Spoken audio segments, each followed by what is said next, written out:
Hey guys, Microsoft suddenly blocked Windows 11 2022 update.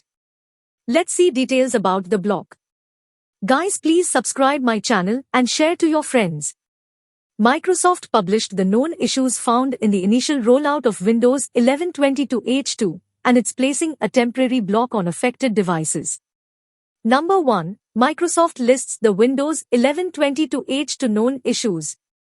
Number 2. The initial release includes 3 compatibility issues blocking the upgrade. Number 3. You shouldn't try to upgrade if your PC has one of these problems. Here is the list of confirmed known issues blocking the Windows 11 2022 upgrade.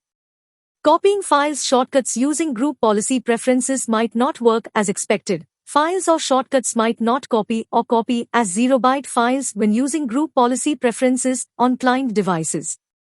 Kilobyte 5012170 might fail to install, and you might receive a 0x800F0922 error. Security update for Secure Boot DBX might fail to install. Microsoft unconfirmed issues. Nvidia GeForce Experience, GFE, causing low frame rates, stuttering, and low processor usage after upgrade. Nvidia confirmed the issue with new graphics debugging tools on Windows 11 2022 and has already released a fix.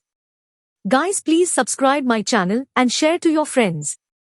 Issues resolved or mitigated. Some installed printers might only allow default settings. Some printers might not have all their features available such as color, two-sided printing, or higher resolutions. Compatibility issues with Intel Smart Sound Technology drivers and Windows 11. Windows 11 devices with the affected Intel SSD driver might receive an error with a blue screen.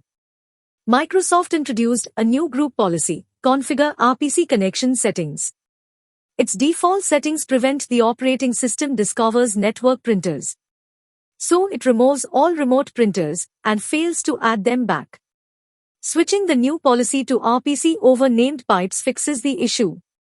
Guys, please subscribe my channel and share to your friends.